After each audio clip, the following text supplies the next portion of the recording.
So in this video, I'm going to show you how to find the equation of a line that passes through a couple of points, any points. And before we do that, I want to go back right to the beginning when you used to draw lines with equations. So for example, if I asked you to draw a line with equation y equals 3x plus 5 for values from -3 to 3, for x values from -3 to 3, the way you would do that is to draw a table, and it might be horizontal or it might be vertical. You'd have one row for x values and one row for y values. The x values go from -3 to 3, so here they are. And the y numbers are worked out using this rule. So we know that the y number will be 3 times the x number plus 5. So we simply multiply these blue numbers by 3 and add 5 to get the green number. 3 times 3 is 9, add 5, 14. 3 times 2 is 6, add 5 is 11. 3 times 1 is 3, add 5 is 8, and so on. Now, if we were, before we go any further to this point here, can we see that this line has got a gradient of 3? What does that mean? Basically, it means every time this number goes up by 1, these numbers go up in steps of 3. So the graph, every time we go along 1, we go up 3. And it's going up in steps of 3 simply because we're multiplying x by 3 here. So this number here is the gradient. So let's imagine we want to find the equation of a line that passes through these 2 points. This line passes through all these points. It passes through 3, 14, 2, 11, 1, 8. If we plotted those points on a piece of graph paper and drew it up, that line would have this equation. Okay? Or another way of saying it is this line passes through all these points. Okay, so here we've got 2 points. We can imagine plotting them and joining them up with a straight line. What would be the equation of that line? So we've got the opposite situation. Up here, we had the equation and we worked out the points. Now we've got the points and we need to work out what the equation is. So it's like saying, okay, I've got an x value of 2 and a y number of 11, an x number of 5 and a y number of 17. What's the rule that makes 5 into 17 and 2 into 11? And all these other x numbers into the y numbers. What's the rule? How do I find it? So let's imagine that we plot these points. We draw a line. Okay, it doesn't need to be accurate, but it needs to be neat. And we just imagine plotting these points, 211 and 517. Let's work out the gradient of the line between these 2 points. So we draw a vertical and we draw a horizontal, and we work out how far along we've traveled. That will be 3. That's the distance between the x number here and the x number here. We've added on an extra 3 to go from 2 to 5. And likewise, that number will be 6, the difference between 17 and 11. Now to work out the gradient, we divide this number by this number. So the gradient is up divided by along, 6 divided by 3, which is 2. So basically it's going up in steps of 2. And if you think about it, that works because 11 add 2 would be 13, add 2 would be 15, add 2 would be 17. So that tells us that the rule or the equation is going to be y equals 2x plus something, some other number. Sometimes it's 0, sometimes it's negative, sometimes it's positive. We need to find out what that number is. How are we going to do it? Well, let's imagine that it was just y equals 2x, just y equals 2x with nothing else. What would that be?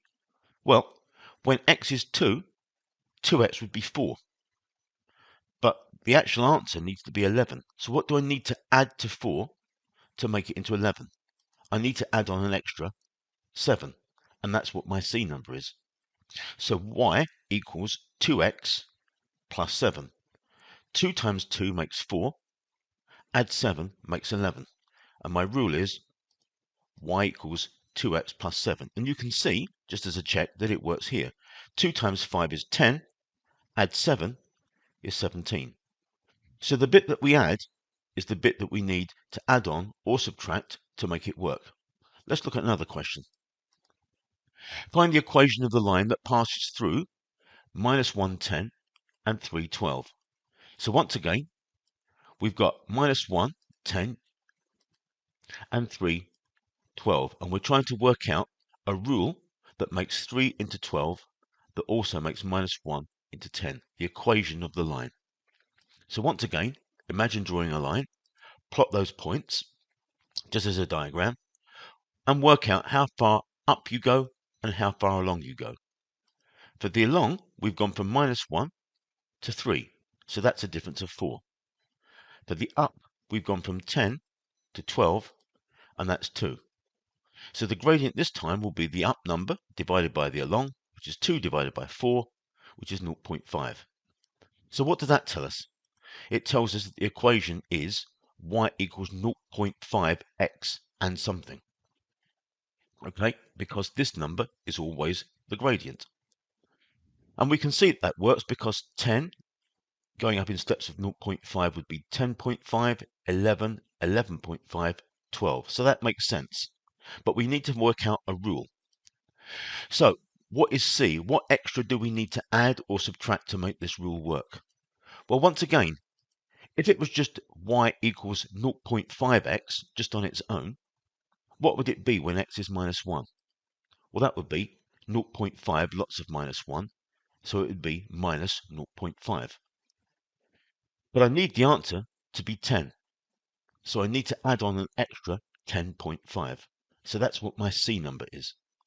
So my rule is going to be y equals 0.5x plus 10.5. So the 10.5 is what I need to add on to make it work. Now, as a check, this rule should also make 3 into 12. So let's quickly check.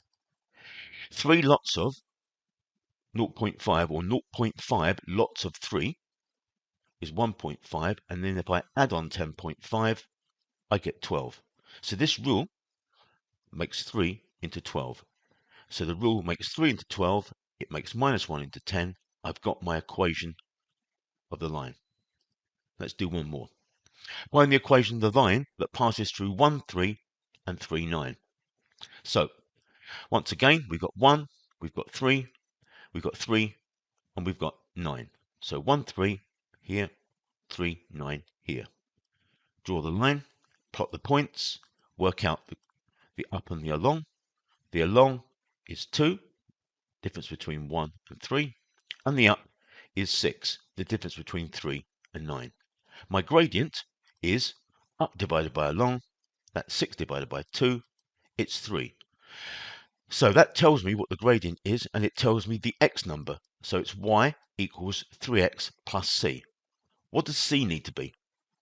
Well, if it was y equals 3x, 3 times 1 gives me 3, exactly what I want.